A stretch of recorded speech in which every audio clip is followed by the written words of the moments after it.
Hello, my name is Cheri Brunner Daschle, and I'm here today representing the Tread of Pioneers Museum. We are collecting oral interviews for a project called Tales of the Old Junior High. There will be interviews of staff, teachers, and administrators who worked at Steamboat Springs Junior High School on 7th Street in the 1970s, before Steamboat Springs Middle School was built on the Strawberry Park campus on Amethyst Street. So please tell us your name and your connection with the old junior high school. Well, my name is Bud Rutt, and I spent 30 years with the junior high school. I think about over half of that was with the old junior high, which occupied the top floor of the building, which is no longer there. And there were 4 of us, and we had math, science, English, and social studies on that top floor of the old brick building, which was, when it was built, it was called the finest school building in Northwest Colorado. And that was the one that sat out in what they call the soccer field now. Yes. Close to the 1911 building. Right, there was a wooden school there first, and then that was torn down, and then they built this brick one. And now that's been torn down, and it's just an open field now by the district offices. And just to note, you were my social studies teacher for 8th grade. Okay. On that top floor. Yeah. What year would that have been? We came to Steamboat in the fall of 1961. 61. And we were there for 2 years. My wife also taught during that 2-year period. And then I went back to school to work on my master's at Western State. And then we came back and I taught for 1 more year, because in those days you had to teach for 3 years before you could get an administrative certificate, a principal certificate. So I taught my 3 years, and then starting my 4th year, Mr. Sauer called me into his office and says, well, you're going to be the junior high principal. And I occupied that position for 27 years. So where did you get your first degree before you went to Western State? I got my bachelor's from Greeley. Now it's the University of Northern Colorado. In those days it was Colorado State College of Education, and when I graduated it was called Colorado State College. And the slogan was "Burn while you learn," because it was so hot there during the summer.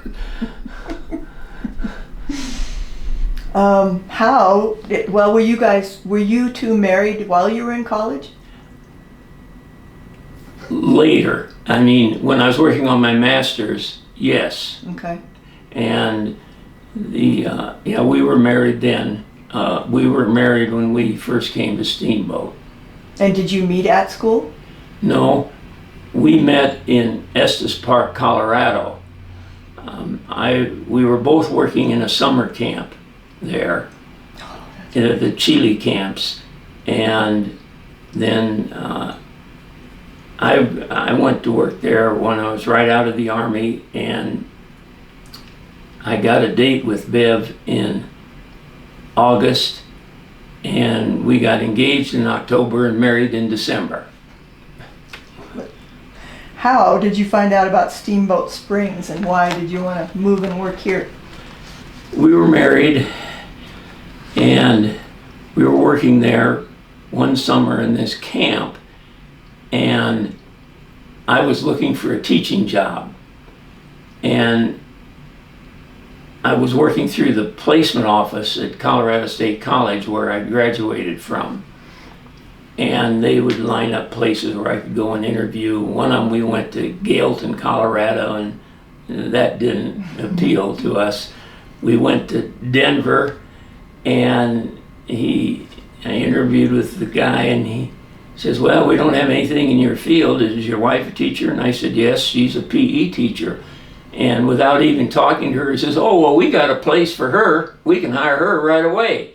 Well, that didn't do much for me, and I was still unemployed. Well, then about the 1st of August, I went to the placement office again, and the lady knew I'd been trying to find a job, and she said, well, we have 4 interviews lined up for you today, right here. I said, okay. And so I went through the 4 interviews, and at the end of the day, I had 4 offers. One of them was Steamboat Springs. I interviewed with Mr. Sauer, and he went through a series of questions and so on. And he said, well, I got 3 openings, an elementary, a junior high, and a high school. Which one do you want?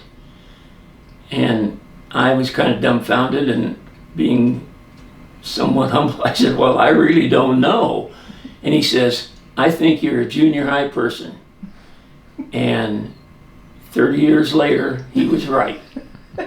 He pegged it. He pegged it. And so we came over here and drove into Steamboat.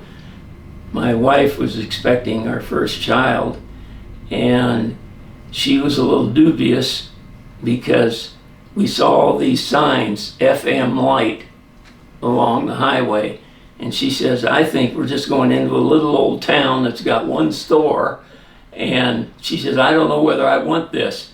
But driving down Rabbit Ears Pass, why, we knew this was the place. And the rest is history. So tell me one more time how many times you taught before you became principal? 3 years. 3 years, and then I taught part-time as the principal. When I took over as principal, I still had to teach a couple classes. And so I did that for 2 more years before I became really a full-time principal. Social studies classes? No, I taught typing, of all things. Taught typing, and I still have a couple of kids today run into, and they remember the typing class. Which is history now, right? Yes. What do you remember when you first moved here in the 70s? What do you remember about Steamboat? You said you came down Rabbit Ears, so we know that broad, beautiful valley, but what do you remember about Steamboat back in the 70s?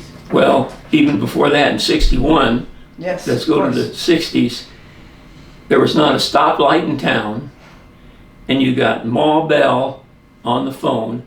Gladys Brookshire was the operator, and then halfway through that first year, they went to a direct dial, and several of the kids were upset. Steamboat is changing. Gosh, it'll never be the same, and they were carrying on about that, but we survived. Was that the 4-digit phone number?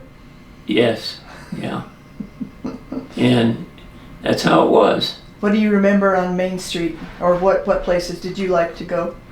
Well, I remember Boys Market, and with Timer Hyde, and then Safeway was just down the street with Rex Litton, and then remember the Chief Theater, the movie theater was there, and then Kenny Rexall Drug, and then Lion Drug was on the corner.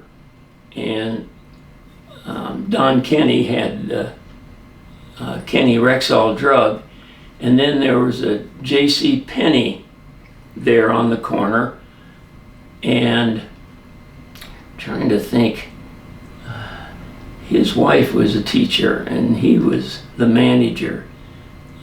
Jackie Mullison, Bert Mullison, that's right, was the manager of that store. Mm-hmm. Sorry, it took me a minute to think of that. It's been a while. Yes. And the El Rancho at one the El Rancho was there. Oh, yes. And there were El Rancho and the Ski-In Cafe. Mm-hmm. The Ski-In Cafe. Those were about the only 2 places you could get something to eat in town at that time.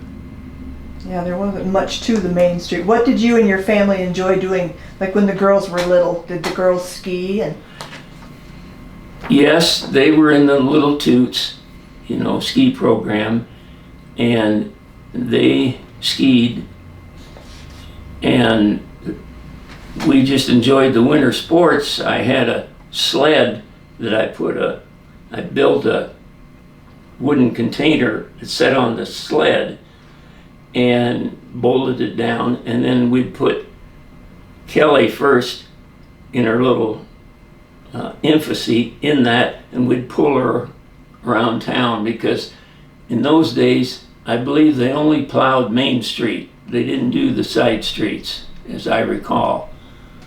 I think though one of the highlights, though our first Christmas there, we lived in a rented house right across the street from the school, and it was Christmas Eve, and we were just sitting there on Christmas Eve. We decorated a tree and so on, and Kelly was a baby. All at once there was a knock on the door, and I opened up, and here was Santa Claus. Because in those days, they had the roving Christmas tree, and they came around and gave everybody a little ball of candy, and it was really neat. It really caught us off guard. I wasn't aware of it.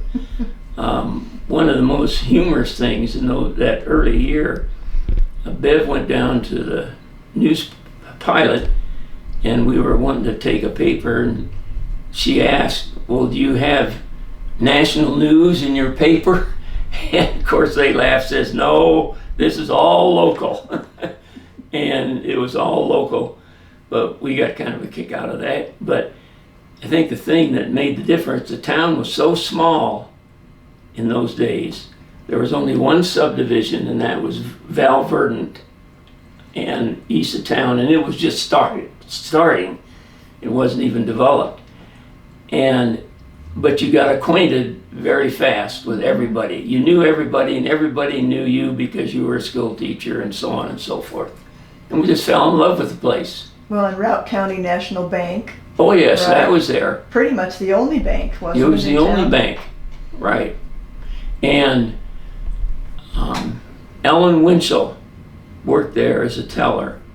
And we used to go down every month with our paycheck, and we would put $10 first in Kelly's account, and then when Jody was born, we were still there, and we put $10 in her account. And she commented she thought it was so neat that we were saving money for our kids on our salary, and the salary wasn't that great. Do you remember what the salary was? Yes, I remember the first year I signed a contract for $4,000. That was for the year. $4,000 a year. And we rented out half of the garage for the driver ed car. There was a garage where we rented for $10 a month. Mr. Sauer gave us $10 a month. But everything was inexpensive in those days. And I think what really surprised us, people knew I was a teacher there and Bev was substituting, and we would get a call, hey, would you like to rent our house because we're going to be gone, this type of thing. And when we came over here, why, Mr. Sauer, as superintendent, we got in his car and he drove us around town and pointed out what houses were available to rent and so on.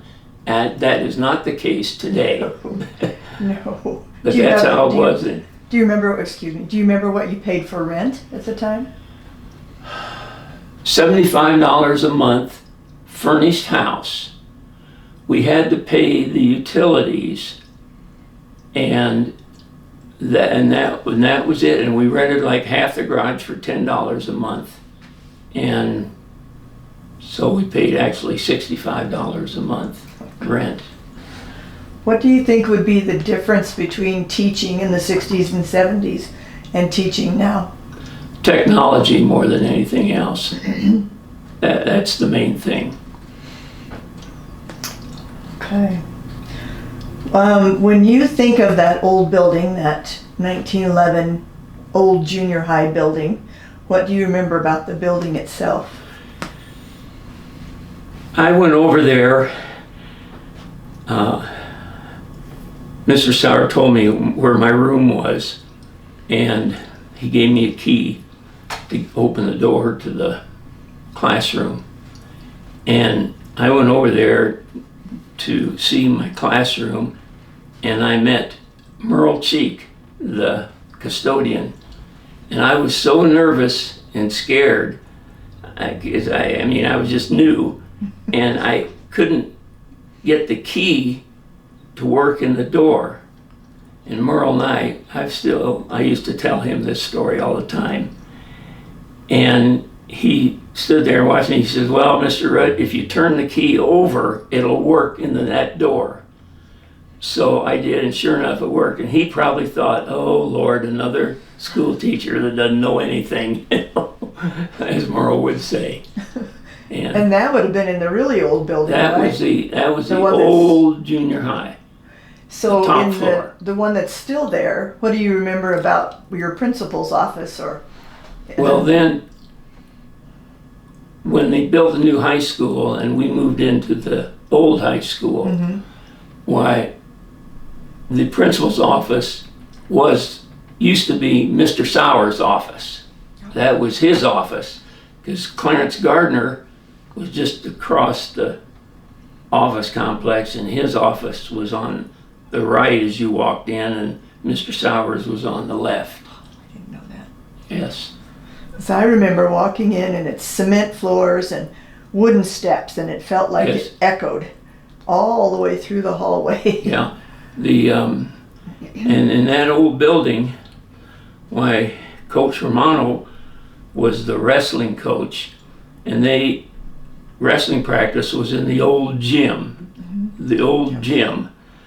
and they used to run the steps. He would have his wrestlers run the steps, and it was just different. I'd never seen anything like that. I mean, I was over there after school, and here were these wrestlers running up and down those steps and down the hall and everything, and I don't know whether things like that go on today or not. Well, not in that building anyway. Is it true that there was a student one time who kicked in the front of your desk? Do you remember that story? That she was an angry girl. Her name was Ruth. And I think she was a foster child, maybe? Now that name rings a bell. You had a metal desk. Yes.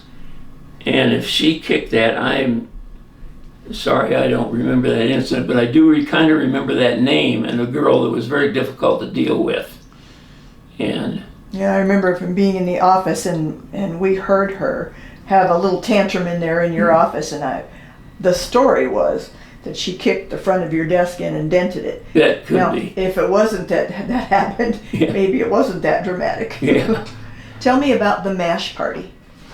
Oh, the years went by, and I was quite a MASH fan of the TV program. I'd watch it every night. I kind of got a kick out of it, and it was a good program to watch, and it lasted a long time on TV. Well, we thought we'd have a MASH party. Because we were out living in Elk River Estates, and we had a cookout, and then we moved the furniture out so we could have a dance area there, and so on. But we wore costumes depicting MASH characters. And Bert Swenson was the MC at that, and he said, "Well, this is such a good party, we're going to have one every year." And I said, "Oh, Bert, just relax. I don't know if we're going to have one every year." Well, anyway, Carl Romano won a prize with his costume, and I can't remember who was second, but first prize went to Mark Drake, because he dressed like Klinger. He wore a bathrobe and had his hair in curlers and everything, and it was just a lot of fun. We just had a lot of fun that evening. So that's middle school, junior high, not middle school, junior high staff and significant others. And Yes. Was it true that there was like an IV bottle that served Yes, drinks? there's one right up there, an IV bottle, and it was full of, I don't know what's full of, vodka or something. But Mark Drake won that, and he was so proud because he really put work into that costume, curling his hair up, and he said, the next day he said, I had a splitting headache from those curlers. I'll teach him. Yes. But we had people, didn't you have people in Army uniforms Yes. and also scrubs and Yes, the whole gamut? yes, we had people there in scrub outfits and mostly armor uniforms. And I dressed like Father McCahey on the MASH program, and I had on my Army fatigue jacket, and I had one of Bev's crosses that I wore and so on to play the role. It was a lot of fun though. Let's see, who do you remember working with in that, well, it'd be the old high school, but now we call it the old junior high. Who all do you remember working? Sandy Childers was in the main office. Yes, Sandy Childers. Well, the one I'm really proud of is Bob Harris. He was my assistant for 27 years, and he is the only one that I did not have a voice in hiring.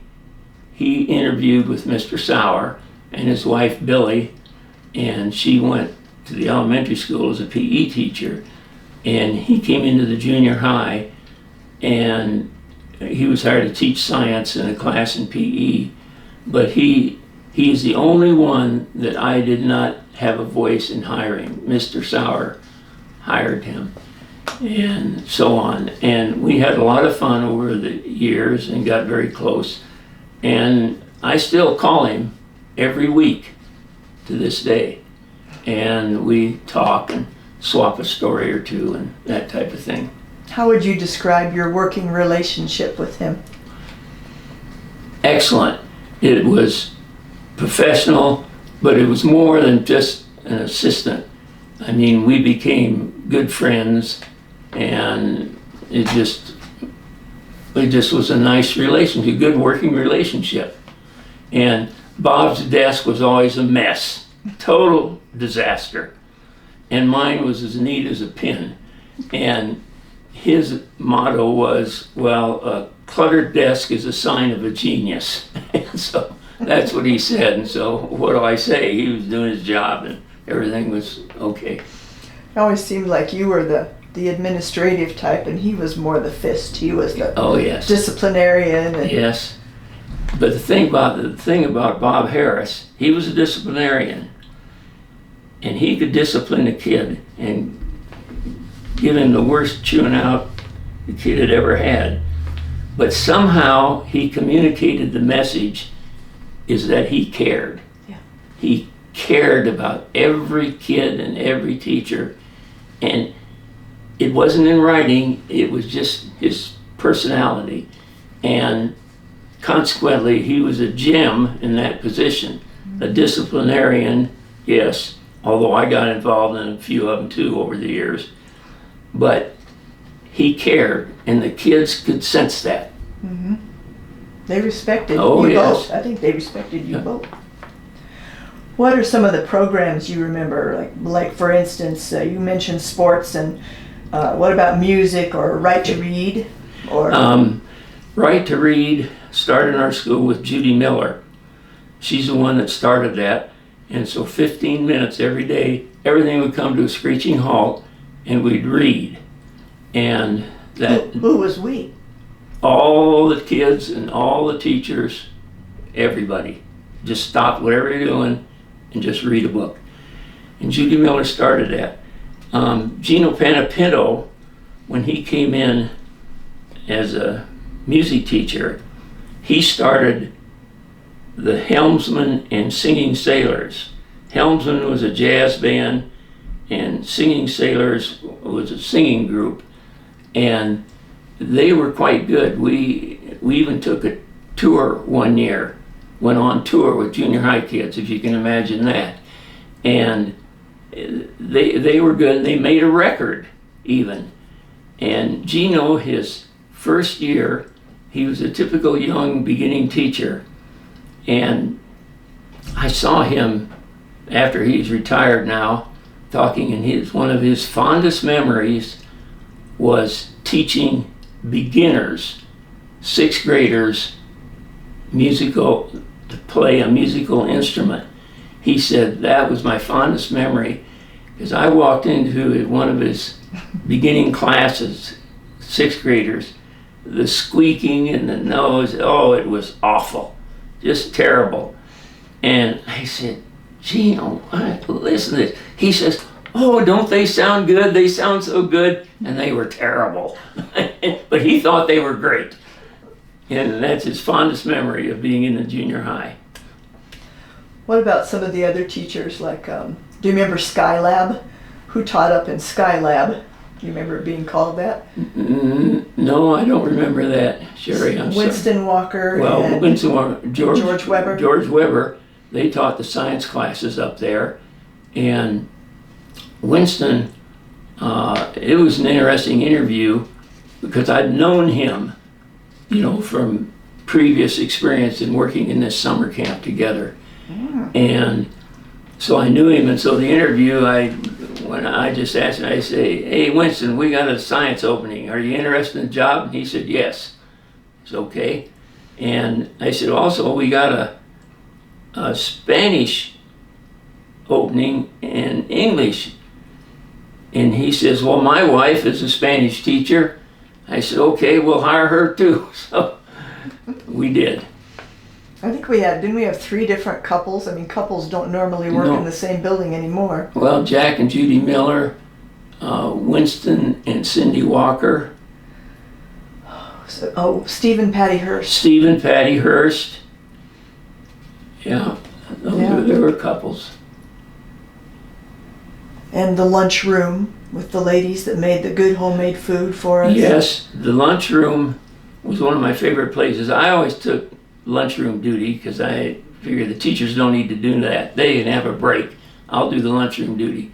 But Mrs. Workman, God bless her, one day I walked in there and she made for me a cinnamon roll the size of a small pie. It was huge. And of course I couldn't eat the whole thing right away, but it was great. And so I had some to take home and so on. And home ec was Sue McCarthy. She, her husband worked at the ski area, and Sue McCarthy was a home ec teacher.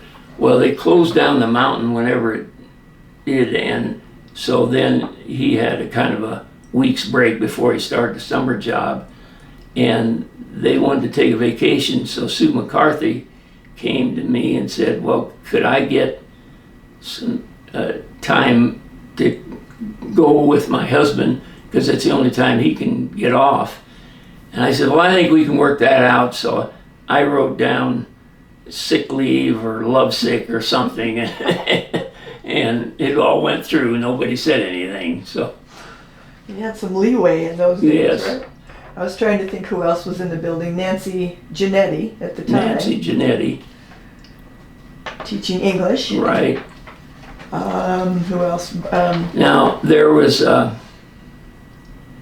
can't remember the girl's name, but I think she taught 6th grade. Was that Kathy Chamberlain? Or No, not Kathy Chamberlain. This is another one. I can't remember her name. But the thing of it is, in those days, teachers were always bringing goodies into the teacher's lounge. And this teacher, she put some dog biscuits on a plate and brought them into the teacher's lounge. And Mark Drake walked in. He was always wanting to eat one of the, whatever was there. So he took one and he said, oh, that tastes terrible. And of course, us knew it. We were laughing and everything, but that happened. And another interesting experience to show you how you remember some things. John Olson was a teacher there.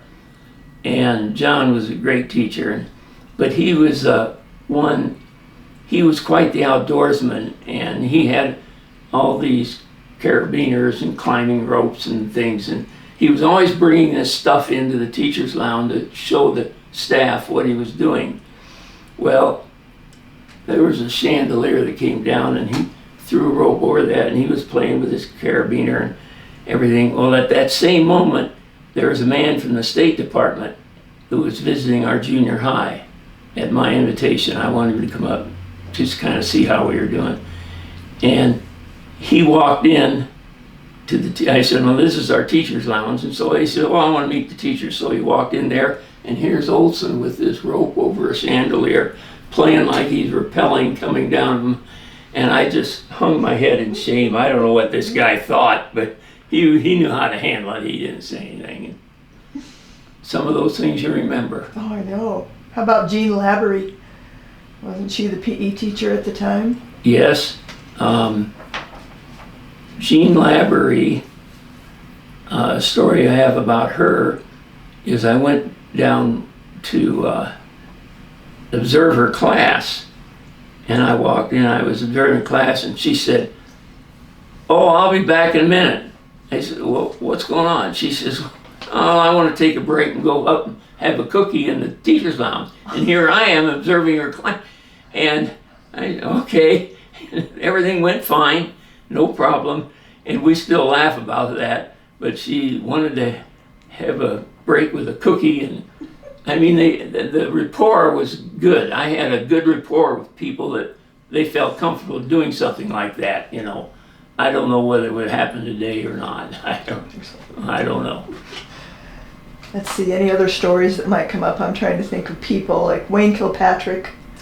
Wayne Kilpatrick, excellent teacher.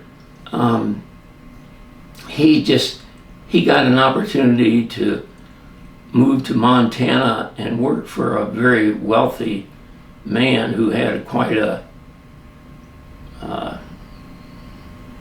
resort there, and he hired Wayne. They met skiing or something out the mountain, and so Wayne went up there, and his wife got a job, Judy did, teaching in the school there in Hamilton, Wyoming, and he kind of managed this resort. Mm-hmm. And it worked out well for him. He did that for a good many years. I think they're retired now and live in St. George, Utah. Oh, I didn't know where they ended Yeah. up. What about Mary Brassel? Well, the librarian, excellent librarian, she retired from there and then volunteered at the community library here in Steamboat. And that's when I ran into her, and I said, "Boy, you can't get away from this stuff." She says, "No, I like it." So. She was good. Yes. She was good. Let's see. What do you think you miss about those years teaching and being a principal, or even back in the day? I think I miss more than anything the closeness of our staff. It just, I don't know, it was just a group of people that all worked together and got along well, and it was a very closely knit staff, and I miss, that's the one thing that I really miss.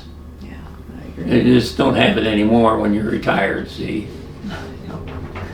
So we're in your place now, but you are now living in a condo at the mountain, and you have 2 daughters here in town. Right. And we've talked about your grandkids and things. What do you enjoy doing now? Well, Bev works her puzzles and plays cards on the computer, and I read a great deal. And in fact, let me see if I can find it. Yeah. Oh, I've got a notebook up there where I keep a summary of every book I read. I had, way back in high school, when I was a freshman, I just liked to read the Hardy Boys. That's all I cared about. Well, the English teacher told me I should expand my knowledge and read books other than the Hardy Boys, but I didn't want to at that time. But he'd be very proud of me if he were alive today to know what I've read, because I read a great deal, and that's what I do for my enjoyment and relaxation. I just like to dwell in a book and read. And you still like Colorado and United States history quite Yes, a bit. I'm a big history buff. A lot of books down here. Ambrose and O'Reilly are 2 of my favorite authors, and they have written a lot of books on history, World War II history, and even back in early American history. And I like reading their books very much. Well, before we close out sort of soon, Tell us about you guys' time on the reservation and your connection with Well, Cheri and the reservation. After 30 years in Steamboat, I resigned. And I thought, well, let me back up. Dr. Richards went overseas, and he went to Saudi Arabia. And when he came back, we would talk. Those were the days when you go in and see a doctor, you could talk about things other than medicine. Today you go in, it's and you're out. Well, anyway, and he get to talking about this overseas and his experience in Saudi Arabia. Then I had my advisor when I went to get my EDS degree. He was my advisor on my research study I had to do, and he said he had a saltwater doctor's degree because he went overseas a lot for his studies, and so he'd talk about that. So it got me interested about overseas things. Well, I think so. I started when I knew I was resigning. I applied and I had an offer to go to the Marshall Islands and over in the South Pacific. And Bev just said no. She says, we're not going to the Marshall Islands out in the middle of nowhere. I says, well, what do you want to do? I've resigned from Steamboat. She said, I'd like to go to an Indian reservation. So I said, okay. So I started checking around, and I heard about an Indian reservation in Arizona, in White River. I don't know where I heard about it, but I knew about it. And so we applied there and went there. And for the first, we were living in a trailer in a compound, and we were getting engaged with the culture and so on. But it was like moving into really a third world country, living on that reservation. And we were the minority. It was just the reverse of what, like if a Spanish American family came into Steamboat, they were in the minority. Mm-hmm. But went there, and we left an upper middle class community of Steamboat to really a poverty area that was low on the scale. And the first 3 or 4 months, I wasn't sure I was going to make it. I had never experienced anything like that.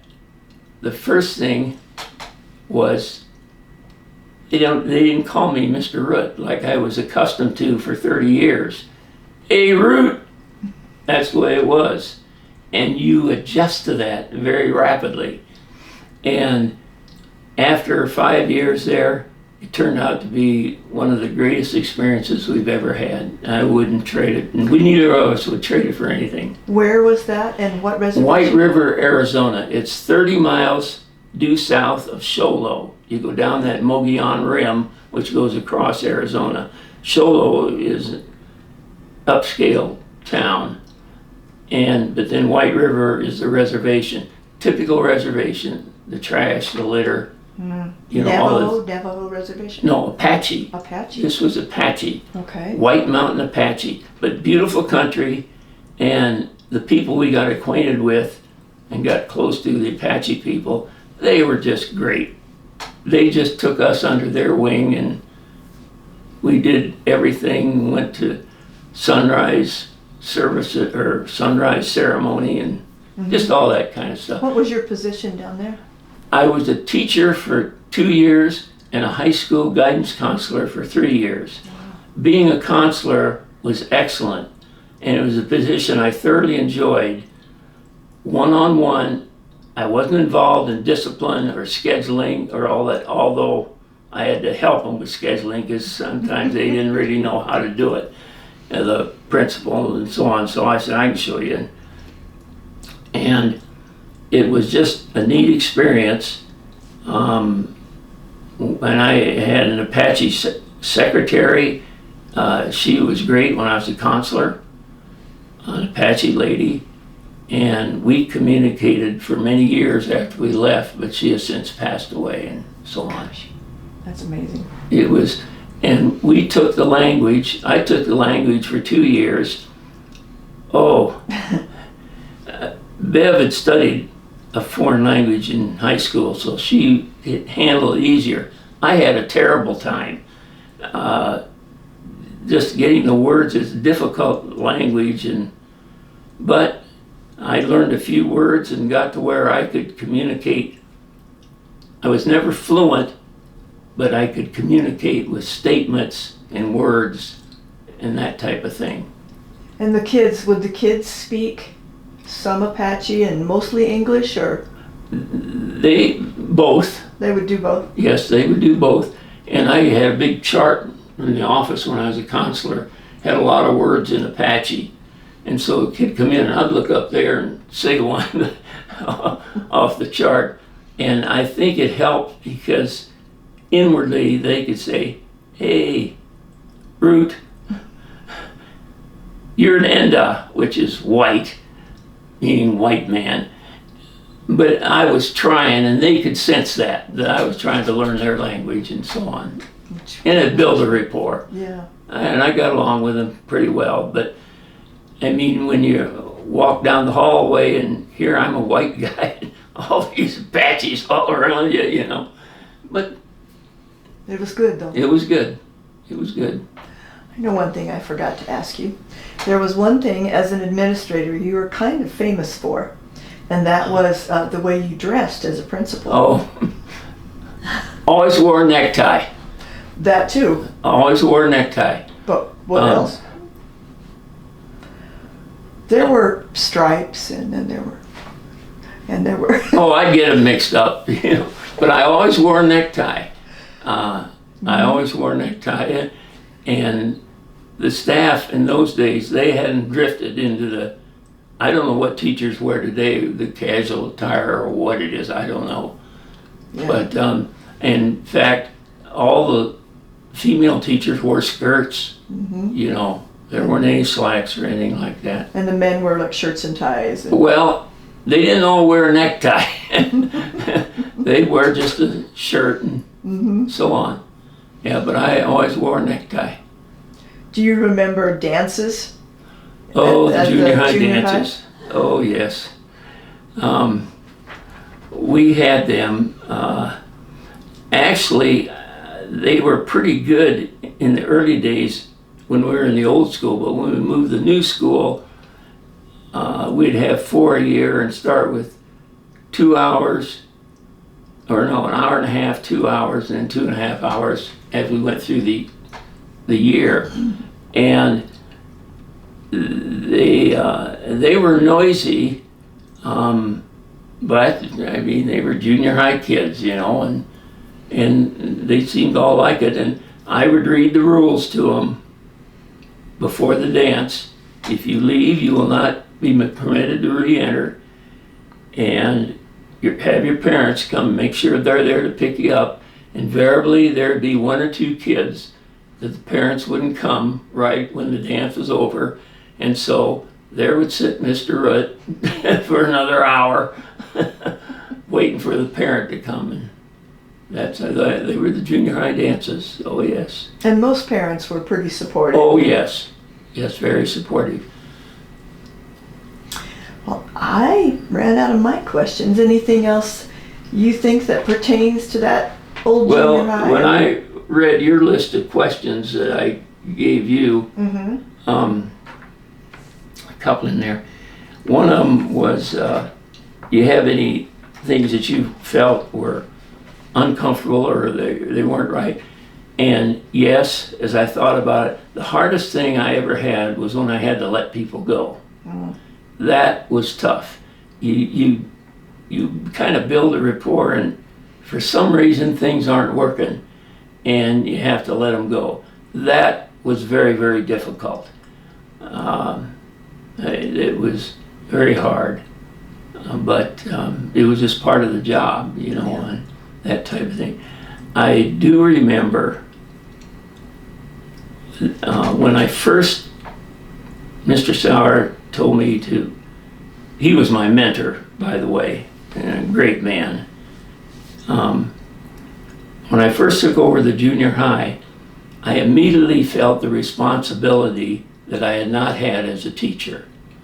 I knew when I was a teacher I wanted to be a principal because that's where decisions were made. And so I knew I wanted to be in that role.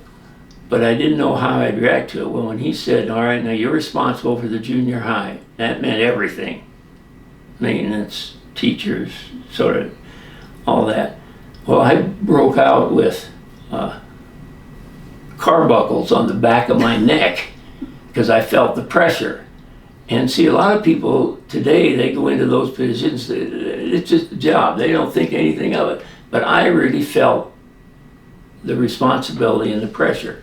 And so I'd go to Doc Richards and he'd lance them and we went on. And then I adjusted to it and then everything kind of fell into place. I do remember that. And You mentioned George Cheek. Do you remember the other custodians we had at the well, time? yes. We had Tom Lundy, George Cheek, Jimmy Smith. They were the three there that were with us, and good guys.